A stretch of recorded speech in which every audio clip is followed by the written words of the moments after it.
Today on Discover EV, we've got something special. The Munro M280 all-electric 4x4, built in Scotland. Rugged, practical and designed for serious off-road work. It's not trying to be a sporty SUV, it's built for farms, work sites, mines, quarries and forests, and ready to serve fleets, tourism, utilities, defence and emergencies straight out of the box. It could also be your personal car for on-road use. Let's see how it stacks up, what it gets right, what the compromises are, and whether it delivers in the real world. There's going to be like squeaks and rattles. And yeah, I understand that. But it's small, not the finished product, so to speak. Small little bits that we need to do just to finish off. Well, I feel very privileged to drive this, so thank you very much. No problem at all. So was this your brainchild then? Yeah, pretty much. So myself and my co-founder, Ross Anderson. So I used to come here all the time. This is a funny thing, it's a bit full circle for me. I've not been here for 4 years. Okay. We don't do our testing here because it's not really representative and it's not really repeatable either because it's an open site. The tracks change all the time. But I used to come here with a Land Rover, do off-roading, and that was kind of like the birth of the whole idea, was because we were in my Land Rover going camping. Yeah. And Ross and I were talking, we're like, oh, it'd be amazing if this thing was electric. And that's kind of where the idea started from, was like, okay, we could do an electric Defender, but it's not really, that platform's kind of had its day, like the chassis and the body's a bit tired, and you get an older Defender and it's quite cramped, and so yeah, the more we thought about it, we were like, oh, we just built something from scratch. And as you do. Yeah, as you do. It's just, I don't know, we were so naive, really. Egged on by family and friends and people that we told about it, and I'd started like messing around with a Land Rover and starting to look at electrifying it. And this guy stopped by, I had a little workshop garage unit, and this guy stopped by, he was kind of peering in the door, he's like, what are you doing? And I told him about it, and he was like, that's bloody fantastic, I want to be part of that. And he's now our head of advanced manufacturing. No way. He's a CNC machinist, and he just loved it, and he helped us build the first vehicle. So it's really like quite a natural team we've got. Yeah. Small, but very like organic. But when we first started publicising what we were doing, the feedback was like, we thought it'd be from leisure market, like individuals and enthusiasts. Yes, yeah. They were interested, but actually we had a huge outreach from fleet operators and like commercial vehicle buyers. Right. He said to us, look, we get the electric thing, we've got big ESG targets, we've got all the charging infrastructure, we've got electric cars, we've got electric vans, but we've got no electric 4x4s. So that was the thing, it was like, okay, they need electric 4x4s, we've got the kind of plan for electric 4x4 platform.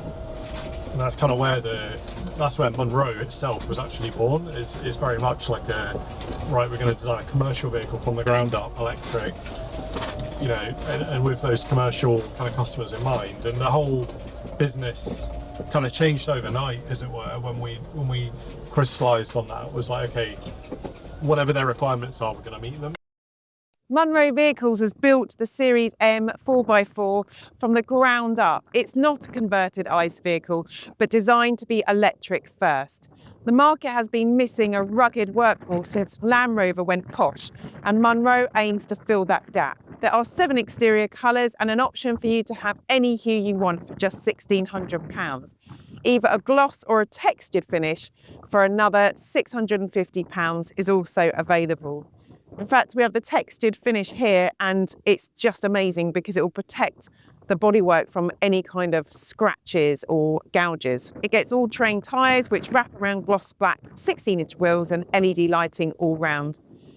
From far away it looks quite reminiscent of a Defender, but actually when you get up close to it, you can see that it sits very high, and that's obviously for extra ground clearance.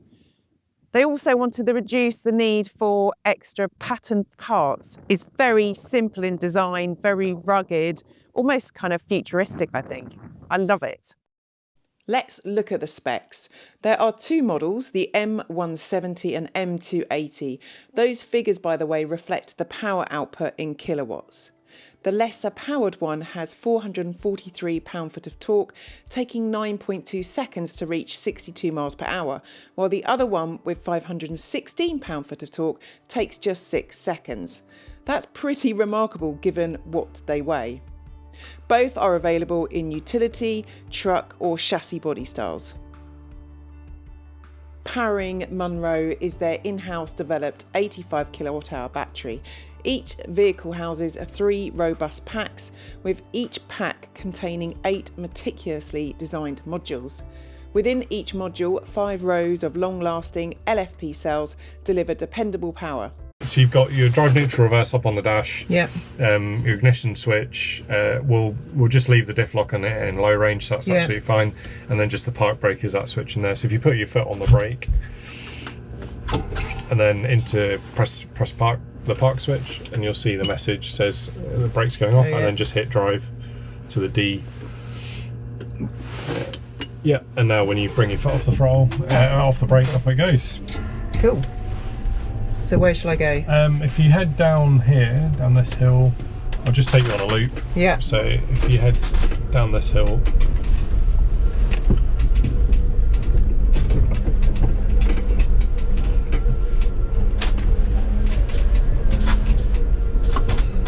straight up? Yeah, up the other side, it's absolutely fine. So what model of Land Rover did you own at the time when you had this idea? I had Discoveries, so I had a Discovery 1 and a Discovery 2, both V8s. So I liked the engine as well. I used to rebuild the engines as well for a bit of a laugh, which is a crazy thing to do. But so do you still own Land Rovers now? No. I just I drive this most of the time, to be honest. I drive this as much as I can. I wish I had time for a toy, but unfortunately this is my toy. This is my hobby as well. So I spend all my time now just working on Munro. Must be all-consuming. Yes, it is. It is, but I really enjoy it, and there's always something I can put my mind to, whether it's software or hardware or something process-driven or hiring people. There's we just head down through the river crossing. I always find something I can get stuck into, which is good. So I take my foot off. Yeah, so what you need to do is come to complete stop. Right, and now take your foot off the brake, and now it will only go 2 miles an hour, and that'll be that. Yeah. So all of the hill descent we're doing is regen. So tickling about off-road like this, we're not using that much power actually. So you could probably be here for a couple of days without having to worry about your charge. Oh wow. It's very different to being on the road where you can burn through it in an hour or so. Yeah. So for people, fleet operators and people that are operating like fleets of vehicles in the mining space. Yeah. They don't have to worry about charging in the middle of the day or whatever. They can just do a whole day of driving. The ground clearance on this is huge. Yes, yeah, it's got a good bit of ground clearance. Is that to protect the batteries? Partly, and partly to achieve the because it's such a long wheelbase. If you're going over an obstacle, you risk bellying out. So we've given it extra ground clearance just to avoid that. Yeah. Sweet, perfect. There's grip there somewhere. Yeah, exactly. I've had 15 mil of rain overnight, so it's a little bit damp and slippery, but makes it more fun. Yes, exactly. It's very easy to drive. Yeah, it's one of the. More easier than a 90s Defender. Yeah, that was one of the things for us though, is make it easy for someone to learn how to drive it, because you just want to be able to jump in and not have a barrier. So you've got low range. Yep. And then 3. We've got the option of 3 diff locks. This vehicle only has a centre diff lock. Okay. And that's a standard, and then the 2 axle diff locks are options. Okay. But as you can see today, you have to be doing some pretty extreme stuff to need all 3 diff locks. Yeah. So most customers just get away with having the 1 diff lock. And it's coil sprung. Yep, coil sprung and disc brakes all round, so pretty modern. Good axle articulation as well from the coil springs. Yeah.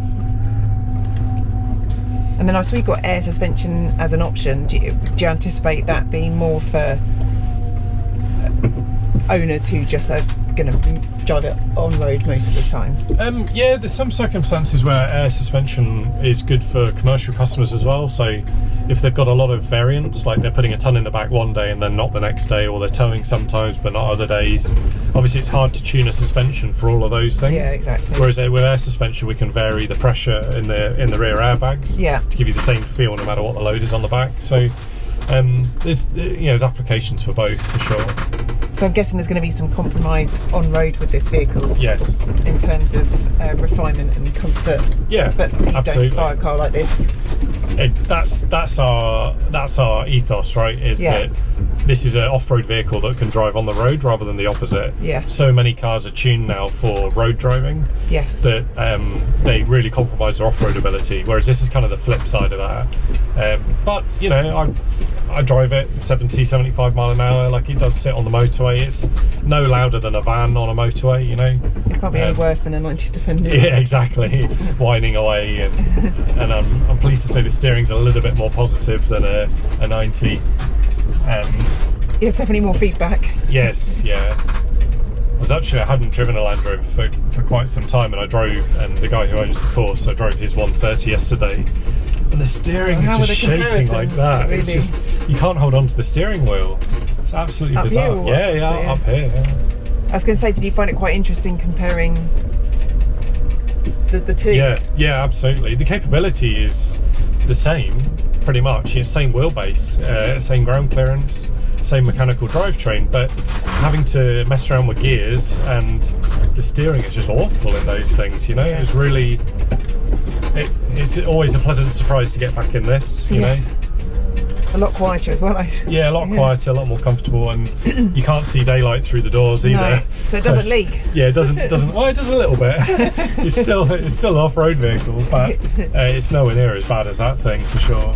A ladder frame chassis with beam axles on coil-sprung suspension provides significant technical advantages for off-road use due to its robust construction, offering exceptional durability and strength to withstand harsh terrain and heavy loads. It is worth noting you can spec air suspension for £4,265. It's all-wheel drive with front, centre and rear locking differentials available and a 2-speed transfer box. Switching to low speed gives the vehicle almost double its headline torque and improves efficiency when driven at low speeds, boasting deep wading and high ground clearance, an aggressive approach, departure and breakover angles. Munro is positioned to go places many EVs otherwise wouldn't. It also has good towing and payload for a vehicle of this type. It has a range of 190 miles. You could drive in conditions like this for a couple of days before needing to recharge. Obviously, you can expect the efficiency to drop on the road. But for this type of application, it's more than enough. And juicing from, I think it's around 15 to 80%, takes about 35 minutes. It has a fully washable floor lining and all surfaces are built to last, coated with heavy protection paint. Benefiting from rollover protection, it has a cavernous 1,600 litre cargo area with optional power points. It's like the 1990s Defender you actually want. Built to be repaired, rugged and last decades, but also benefits from heated seats, cruise control, electronic stability control, ABS and Android Auto and Apple CarPlay compatibility. And of course there are various packs and optional extras, from a reversing camera and sensors to tweed or leather seats and underbody protection. Almost everything you'd expect from a Land Rover catalogue, but half the price. Costing from £63,000 plus VAT, it is competitively priced for what you get, which is essentially a truly off-road capable EV that can be bespoke built direct from the factory. It's in the ballpark that's accessible to business and fleet buyers. No stupid luxury SUV price tags here. So what are the trade-offs? Well, rugged components, I'm talking steel chassis rails, live axles and so on, all add weight.